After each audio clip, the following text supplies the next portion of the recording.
Good morning, everybody. My name is MG Govia. I'm the Senior Education Outreach Liaison here at Okie One, and we're excited to have you joining us today for our annual Virtual Safety Day. So, with that, let me bring on James Cross with Energy WorldNet, one of my good friends and mentors in the industry. James, do you mind telling everybody a little about yourself and kick off our Virtual Safety Day? I will, but I have it built into my presentation, so we're good to go. Uh, MG, I appreciate you letting me be here, and I'm just wondering, are speakers eligible for prizes? I'm just saying, we'll check it out. All right. Well, good morning, everyone. Let's get into it. I didn't even have to say, "Can you see my screen?"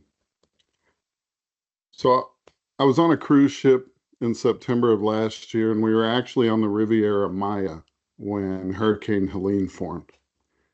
And they canceled our final stop in Cozumel so that we could beat it back to the Gulf.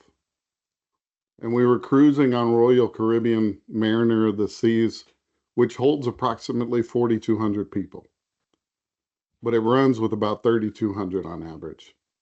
And it has a staff of approximately 1,200, and that includes about 150 to 200, which are in the kitchen. So remember that one for later.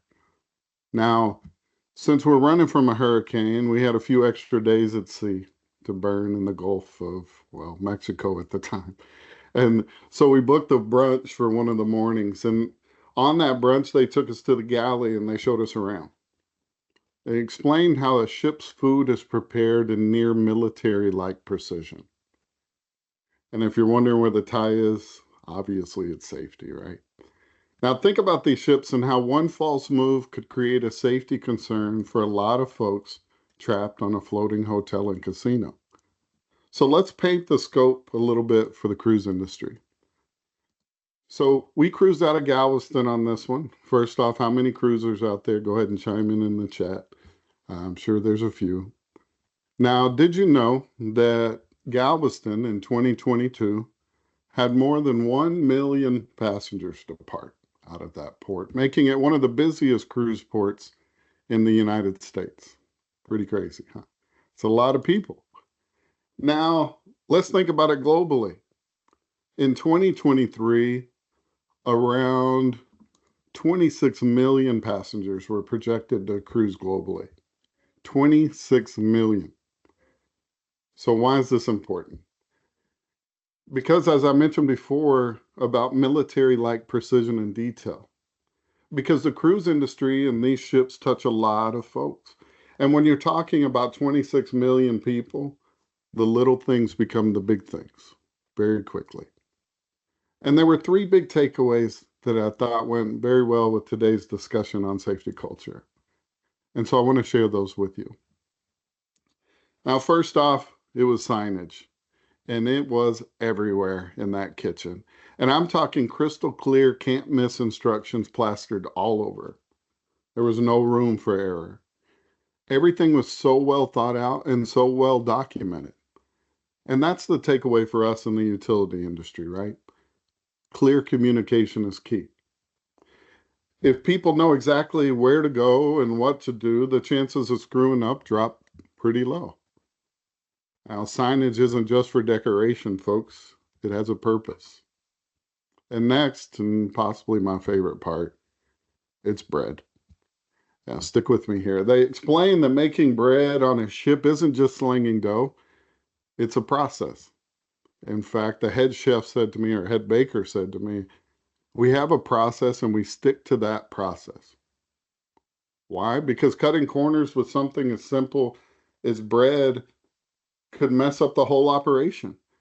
And it's the same in our industry, right? You've got to stick to the process if you want to avoid disasters. And trust me, skipping steps never ends well. We don't need any half-baked efforts. And that's my last pastry pun. And yes, 8,000 pastries came out of that kitchen every day, all of them handmade. Now listen, energy doesn't come from a plug in the wall, and donuts don't come from a box.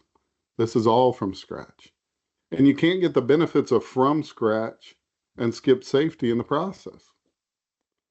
And this last one, don't waste water. These guys and gals were proud, almost annoyingly so, about how little they wasted. It says no wasted water, but what it means is no wasted time. It means don't waste, period. Everything ran like clockwork because inefficiency equals risk. And in our world, when you start wasting resources or dragging your feet, you're not just burning time, you're setting yourself up for potential safety issues. Now, efficiency and safety can go hand in hand, no matter if you're serving dinner or handling dangerous materials. So, as you're claiming your seat at the table today, that safety table, think about these lessons from the galley. Because if a bunch of bread slinging, efficiency loving kitchen staff on a floating 24/7 buffet can nail safety culture, surely we can too. Now, before I get too far down the road, I guess I should introduce myself. My name is James Cross. First and foremost, I'm a father and a husband. Secondly, I'm also the Chief Experience Officer at EWN. Now, a lot of folks ask me, what does Chief Experience Officer mean? Honestly, that's a great question. I think the jury's still out on it as well. But I do know one thing: I got paid yesterday. It does not mean CEO. Definitely not CEO money. Promise you that. But seriously, when I answer folks, I tell people that my job is to ensure that the experience of those out in the industry is consistent when dealing with our company. Now, whether if you're a client, a prospect, a regulator, a vendor, or a partner, your experience is the same. And not only consistent, because we can be consistently bad, right? But consistently aligned to our purpose and our core values. In fact, today's a great example of one of those values. Together we achieve great. Today I'm here speaking and advocating for our industry. Our companies may or may not do business together. However, our industry deserves this message because together we achieve great. And not only am I charged with experience at EWN, but also, and likely the real reason I'm booked today, is because of my work on a little podcast called Coffee with Jim and James. Now, this part of my life has been a roller coaster over the last 5 years. And I usually hear laughs, well, in person, as this slideshow plays behind me, because these are some of the funny bits that over the first 4 or 5 seasons of the pod. But this last season might have capped them all. Someone would probably say, oh, because you guys went to Hawaii, right? And I mean, listen, okay, there's some tough work that goes on out there, all right? And some of that work happens in Hawaii, all right? And someone has to be there. But actually, yes, it is Hawaii. But it was also Oakland. And it was also Knoxville and Indy. This year, we made it out into the field. And not just to trade shows to talk to folks. We visited job sites and right-of-ways, and it helped us realize how important safety culture really is and always has been, which has really driven this discussion today. And at the end of last year, we were in Detroit talking with InfoSource about how they're rebuilding one of the most important cities in America, Motown, and how their safety culture keeps them head and shoulders above the rest. Well, let's watch this quick video. And for those who haven't seen it, welcome to Coffee with Jim and James. Tell us what's going on today, James. What we're doing this morning is a gate check. It's a quick once over of the truck, basically checking the condition of the trucks when they're rolling out of the yard. And I think probably the most important thing is that when the drivers are leaving, we have a little safety message that's relative to the day, right? So if it's foggy, we talk about that. Obviously, weather conditions. If it's hot, we remind them to stay hydrated. But overall, it's just a restart. Kind of think about safety first thing in the morning before we even leave the yard. Is this something that like DOT's coming in and doing, or is this something that you guys are doing? Yeah, something that we're doing. Just get in. They do it in other areas throughout InfoSource, and it's completely random. So the drivers never know when it's going to happen. So they're checking out their trucks, make sure that they don't get. So this is proactive. It is proactive. See, I come with receipts. I really do have a podcast. And for those that want to see the data behind the pod, because surely no one would watch these two knuckleheads, well, careful what you wish for. I'll be honest, when I had marketing pull these stats the first time, I told them, listen, guys, these stats aren't very good. They said, James, the show's not very good. So it checks out. Um, that I mentioned they were a really big deal in Singapore. I know it shocked us too, but really what we're learning is that people are watching and learning about our industry. And what better way to do that than from our industry? And lastly, and the thing we really didn't plan on was the show within the show. Some people just like to follow along and see what their friends are doing. I promise you, over the past week, someone was watching, wondering who's there and who's not. Someone told us the other day, you guys bring energy. And we love that comparison. All that show around the show takes place on LinkedIn and TikTok these days and is now producing over 300,000 impressions a month. And I usually talk about how humbled we are to be here and how humbled we are to have even had a show to serve the utility industry and have an audience that would support it. However, what I want to talk about today is different. And it's not the same story we've been running around telling everybody to advocate for our industries. And it's not about shoring up the talent gap in natural gas specifically and in the trades. Today's different. And yes, we're still urging and advocating for all those things, but today's about safety culture. So if you thought this session was about the pod, kinda. It was only when we began to travel out in the industry and talk with folks that we realized how important safety culture and how we could be the champions for the cause by sharing those lessons with the fine people like yourself. And it was in those stories that we found our own story. You see, at EWN, pipeline safety is one of the big challenges that we're looking to solve within the industry. We worked with clients that have either wanted to engage with PSMS and don't really know where to start. And we've seen a few that have started their journey and have let it backslide due to a lack of direction or a lack of internal interest. And if you want to know the key or the trick or the cheat code to getting started with PSMS or safety culture, I would say to start small and find the way your company is already in alignment with common safety culture practices. And for those of us in natural gas, we all have procedures that line up with RP 1173 with little or no adjustment needed. Find those connections. And one of the most common issues that we see are companies struggling first to get started with PSMS. And that issue is the mindset that you have to be engaged with every facet of PSMS from the start to have success. Earlier this year at CGA, damage prevention icon Jimmy Wang said to me, we can't wait for perfect. We have to start and iterate from there. Let me clear the air. You do not need to have an answer for all elements or facets of PSMS to improve your safety culture. The most important thing is to start, to do something, to do anything. Find the low-hanging fruit that will give you the greatest effect with the least amount of effort.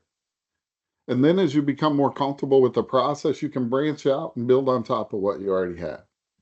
Think about maximum effect, minimum effort, and start there. And I use this quote too much. I was telling MG before we started, I think this has been in every single presentation of my life. But it helps people to understand that even though some of them think that companies like Google or X or Meta has hard launched the term culture, and we think about people sitting on beanbags in open concept offices, someone screams by on a scooter headed to a fully packed break room. But honestly, the first instance of organizational culture being formally discussed was in 1951 by Elliot Jacques in The Changing Culture of a Factory in 1951. And it's a customary and traditional way of thinking and doing of things, which is shared to a greater or lesser degree by all of its members. It's the club and the rules are on the wall. Now, isn't that culture in a nutshell? It's not just a set of processes and procedures that have been established and filed away. Culture is everything. Culture is everyone. Every aspect of your company and the workers that contribute into it. And this one might sting a little bit, so I'll hold your hand while I say this. Your company's culture, good or bad, will be reflected in all the work that you do as an organization. I'll say that again. Your company's culture, good or bad, will be reflected in all the work you do as an organization. I think it's time we took culture seriously. And again, for the data monsters out there, here's a few numbers that bring this previous slide to life. 86% of job seekers will avoid companies with a bad rep, as they should. And when I see this, I think about how easily word spread nowadays, right? Between Uber and Yelp and Amazon and Indeed, you don't stand a chance. Everyone's connected, everyone's getting rated and reviewed, and everyone has an opinion, like it or not. And the fact is, if your culture has a negative effect on your employees, it's not going to go unsung. And let's face it, we're social animals. We thrive around other people. Look at us today. We adapt to and mirror the behaviors of those around us for acceptance to be a part of the team. Remember the club? And if the majority of your employees, including leadership, are working safely, it's going to have a major effect, especially with new hires. The people they're surrounded by are going to determine the habits they develop. Now think about who's training your people. You need that baseline that you can trust to ensure your culture stays focused on safety, even as you grow, because we all got to grow. And if you start with safety culture as a foundation, everything that comes after will be so much easier. Again, for those in natural gas, all 10 elements of 1173, the recommended practice PSMS comes from, benefits from healthy safety culture. For those gardeners out there, I think a safety culture is a bed of soil, and each element of 1173 is a seed. Sure, I can go out back, throw seeds on gravel, throw some dirt on top, hope and pray it rains, see what happens. But it's never going to be as easy or as fruitful if you don't create a suitable environment first. So we know safety culture is important. How do we approach it? We're going to look at safety culture through 3 lenses today, because we only have an hour. First up is leadership and management commitment. This is about more than just setting policies. It's about active engagement and visibly leading by example to instill safety culture across all levels. Next, we'll look at the importance of stakeholder engagement. Here we're focused on creating an inclusive environment where feedback from all stakeholders is not only encouraged, but also a critical component of our safety strategy. This engagement ensures that everyone involved is part of our PSMS journey. And lastly, we'll cover competency, awareness, and training. It's essential that our team is not just aware, but also adept in handling safety procedures. We want to emphasize targeted training that continually updated to address specific needs of our operations and adapt to those challenges. Let's watch this quick video.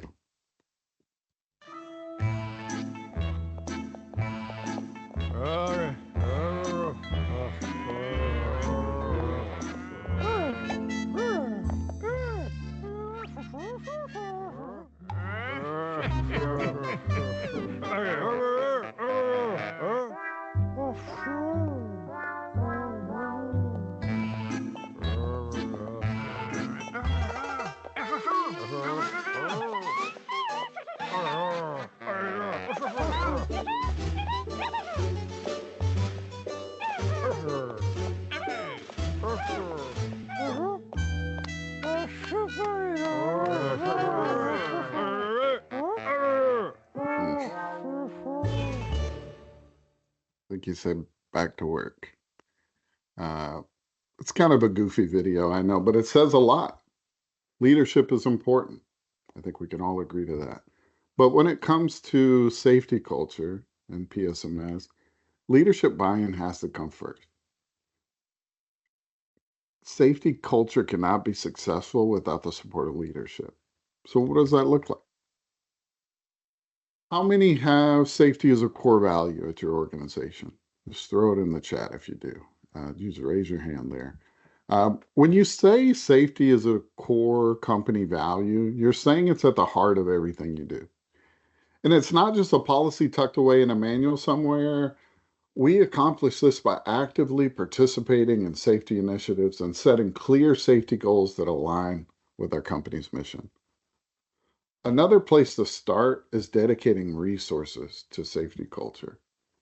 It's vital for success. This means not only investing financially in safety tech and systems, but also allocating the right human resources as well. It also involves committing time for reviews and updates to ensure that our procedures remain responsive to new challenges. And this final one you'll see here is based around recognition and accountability, which is really two sides of the same coin. We strive to recognize and reward employees who uphold our safety standards and engage with safety initiatives. Now, saying you're committed to safety is the easy part, but without your actions backing it up, you can't grow a culture that's truly around safety, continuous improvement. And like we saw in the video earlier, it means something to us when we see leadership walking the talk. An active commitment to safety means visible leadership involvement. Don't just leave it up to your employees to be engaged with safety initiatives. Lead by example. Demonstrate the time and attention that safety deserves. We put our phones away. How about that? When leadership actively participates in safety protocols and initiatives, it demonstrates a top-down commitment that resonates across all levels and reinforces that safety is a priority. But sometimes, and especially when we're just starting out, we can lose our way. And employees quickly notice when leadership is checking boxes instead of genuinely prioritizing safety.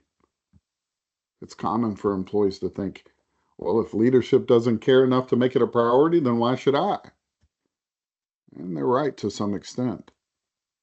While every employee should strive to work safely, they'll face constant obstacles without the support of leadership. And as leaders, isn't that what we're here for? To remove roadblocks, to empower our people? And remember, if you ask for feedback and don't follow up, you're only going to end up with disengaged employees. You gotta follow up. And we have plenty of data on our workforce too. And I'm sure nobody will be surprised to hear that they're more stressed than ever. We're burnt out. I think all of us can relate to this or could or have at some point in our life. And one of the major causes of this is the lack of resources being strategically allocated where they're needed most. A key part of following up on employee feedback is providing them with the resources that they're asking for. We recently sat down with Jim Fox from DDS Companies, an Arterra brand, and Jim talked to us about how companies are focusing on mental health. Let's watch this video.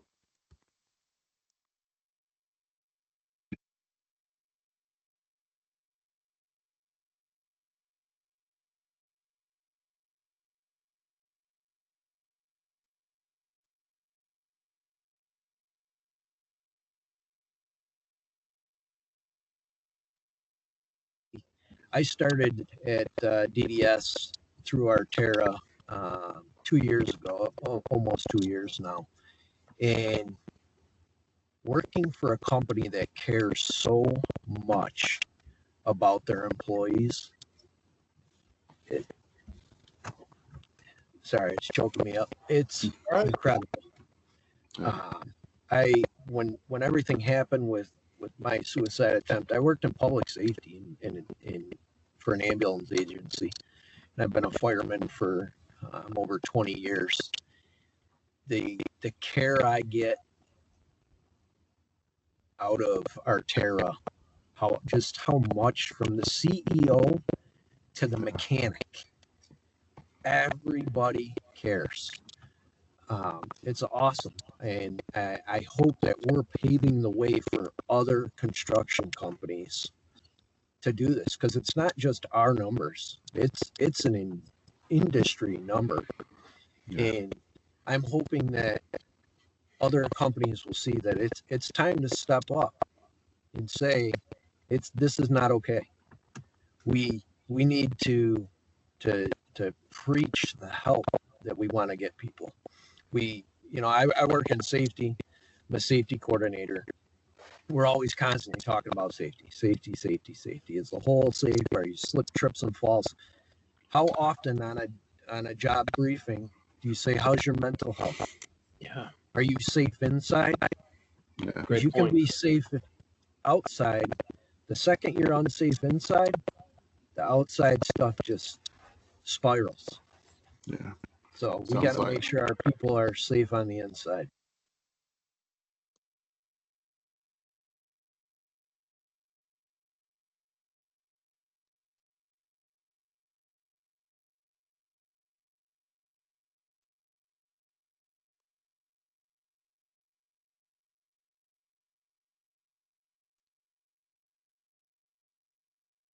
Employees who feel supported are more likely to contribute to a positive, proactive safety culture.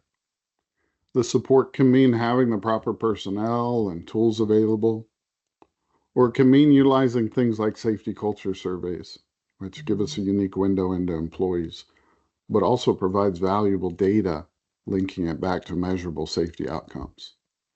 Just remember, as you find ways to support your employees, clear communication is key. In fact, let's look at some data that supports that. Now, there's a quote by George Bernard Shaw where he says the single biggest problem in communication is the illusion that it's taken place. I've worked with a lot of companies where leadership doesn't even realize the disconnect exists.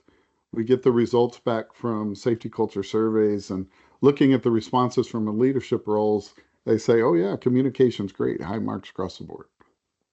And then you look at the employees' responses and the math ain't mathing, right? It doesn't match up. And don't forget, 93% of communication is nonverbal. So in this remote world that we're working in, it's not just what's coming out of your mouth. Now let's translate all that into safety in our communications. Now, first of all, consistency is key. By incorporating safety messages into everyday communication, albeit emails, newsletters, Teams meetings, we reinforce safety as a core value. This continuous reminder helps us keep safety at the forefront of our daily ops and our decision making.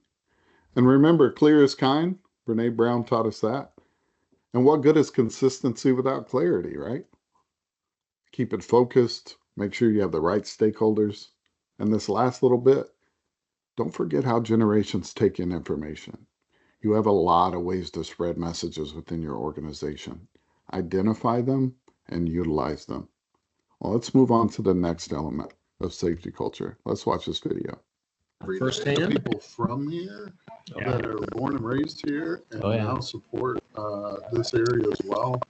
Hearing them say it's not always been like this. You know, there was a point in time things changed or began to change. And the fact that y'all picked up on it, went to work, I think says a lot. Yeah, actually, it actually originated. We had a couple damage prevention locators. They were up doing a job, and honestly, they got kind of bamboozled, let's put it that way. And, everyone turned out to be safe and okay, but, we had enough at that time, right? We were like, man, we're just trying to provide a service, right? And, it escalated from there, but thankfully our leadership and our union came together for a joint cause and really put together a lot of different awesome things. And HEAT is, a program that's come out of it, which is fantastic, right? So, and Nicole and the team really orchestrate something amazing, right? That live exercise, it's not a WPT, it's not a weight training, right? It's nothing all that, right? It's hands-on by hands-on, right? So that resonates a lot better, right? It's a long-lasting effect. Just how to act, how to react.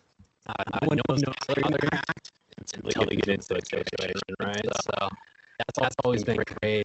Plus, we've had a lot of great support on the system, city councils, now collaboration.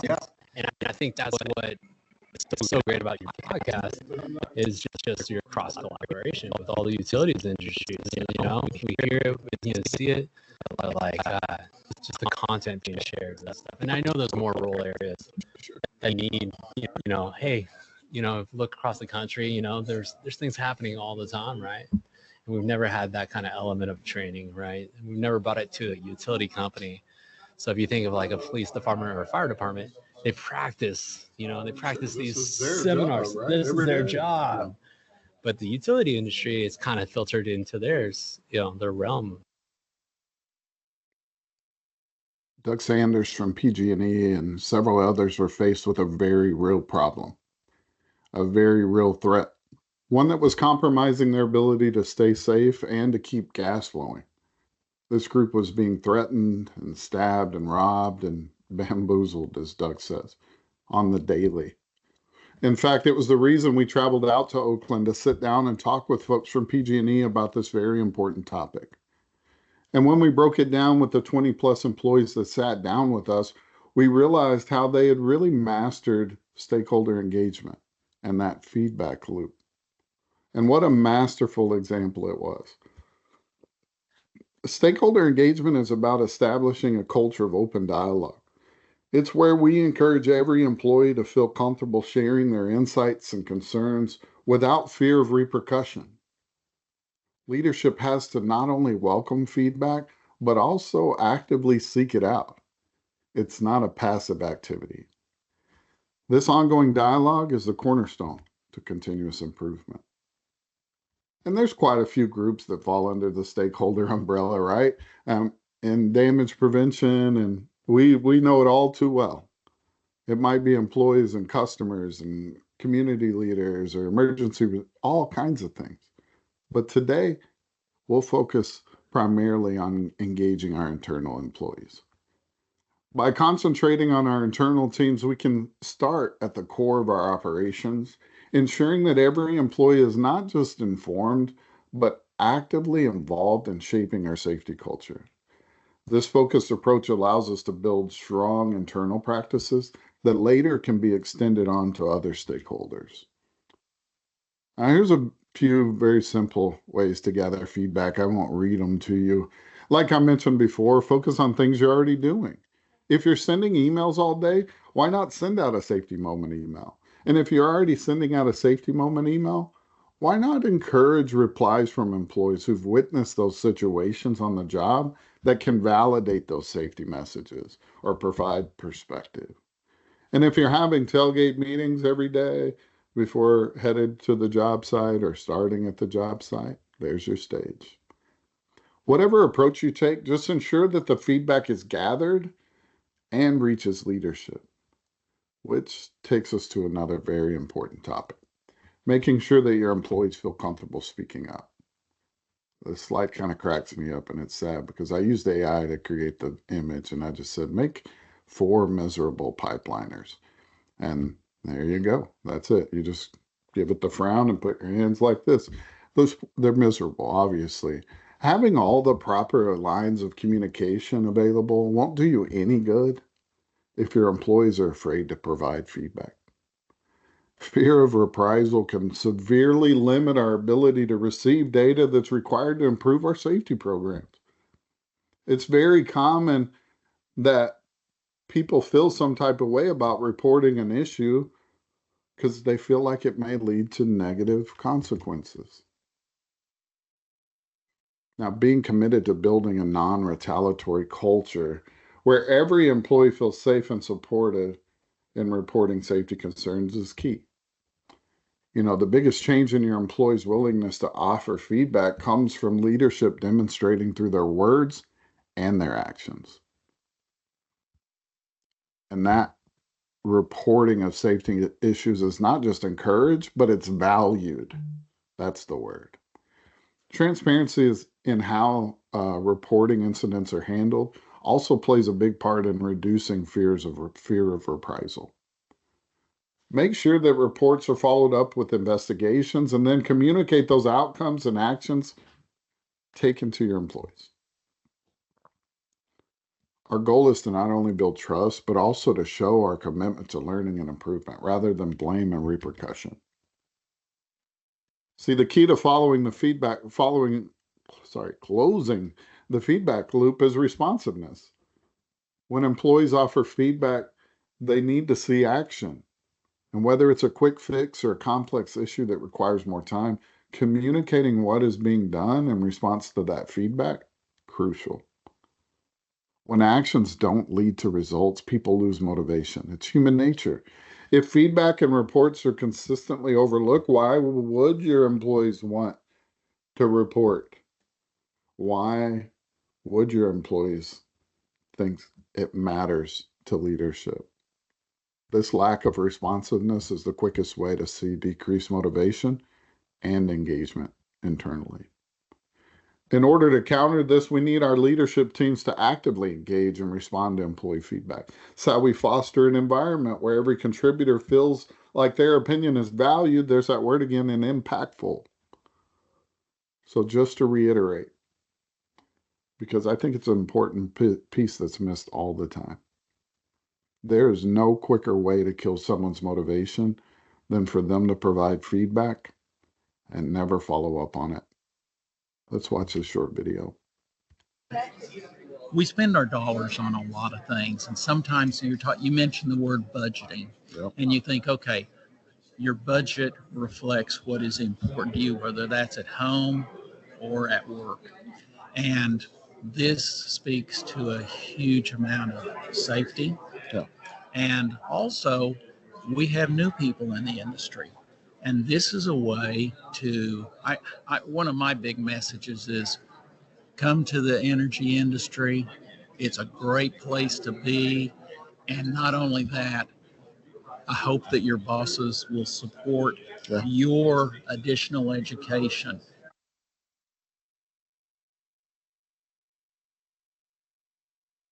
Like Larry Allspaw said in the video, your budget reflects what's important to you. And we all know what gets cut when numbers are down, right? Training and travel, of course. Competency, awareness, and training forms the backbone of our safety culture. This is how we ensure that every team member, from the newest recruit to the seasoned exec, understands their role in maintaining a safe working environment. And this isn't static either.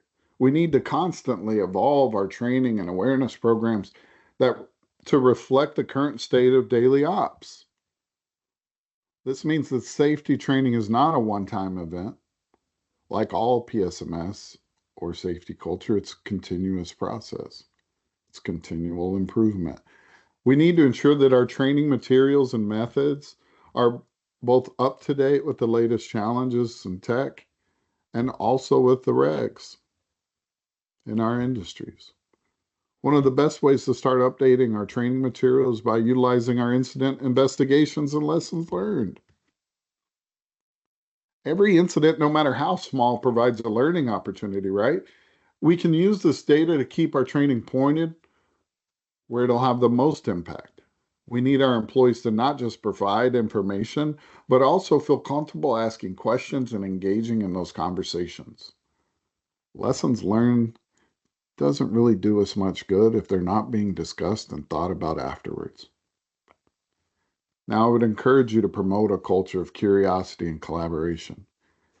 Curiosity drives safety forward. It gets people involved. Organize group discussions where everyone can share their experiences and perspectives. The more diversity you invite to these conversations, the more ground you'll be able to cover, and therefore the more impactful your resulting trainings can be. And let your learning opportunities reflect what's happening right now in your organization's daily ops. The increased engagement that comes from making a personal connection to safety topics, invaluable. Listen to your employees and provide them with the training that's most relevant to them right now. And that was a lot. There's a lot of content when it comes to safety culture and pipeline safety And I know pipeline safety doesn't hit everybody. So SMS. And it's very easy to feel like you're falling down the rabbit hole. But just remember, one of the first things I said was you do not need to tackle all of this at once. As long as you're making improvements, even if it just means being aware of the things you weren't aware of before, like today, you're on the right path. It's better to start small and set realistic, achievable goals than it is to eat, sleep, and breathe PSMS for a month, get burnout, and leave it to gather dust. It's okay to start small. Just start. And if you've ever been a part of one of my presentations, you know I end them exactly the same way every time. Today, you are blessed to be able to get to listen to several sessions from different speakers that will provide so much value for you and your organization. And then we get done and we get busy, and sometimes we're not able to bring that stuff back. So my goal today is to really just give you 3 things to walk away with action. Let's get started. Number 1 is simple. I already said it about 10 times today. We all get overwhelmed. If you're like me, analysis paralysis, very real thing. We've all been there. So whatever you do something. The first step is always the hardest. Just start. Number 2, focus on your circle of influence. Find the people around you that are already engaged with PSMS or safety culture. And if it doesn't exist within your company, then I'm sure it's within arm's reach. Safety culture is everywhere. It's everyone. And if you're not hearing the conversations, you're not listening. And there's a quote by Margaret Fuller. If you have knowledge, let others light candles in it. We're a very supportive industry. I see a lot of names on this call that I've picked up the phone and called, and vice versa. Take advantage of that. Learn from those around you. And when you meet someone less experienced than you, return that favor. And this next one is a big one. Measurement is the first step that leads to control and eventually to improvement. We can't manage what we don't measure.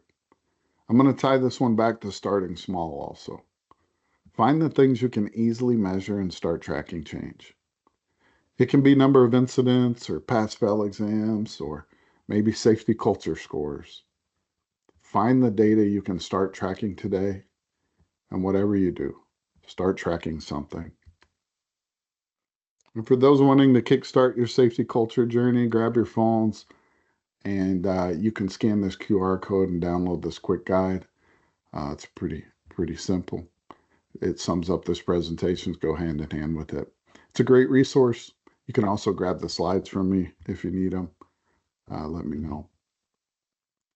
Lastly, if you want to connect with the show or follow along on LinkedIn, scan the code there. And I'll leave y'all with this. Inspiration comes in many forms. It might be a PowerPoint slide. It might be a passing comment from a barista one morning, or maybe just some old guy virtually on an Oki webinar. I pray today inspires you. Thank you, everybody, for your time.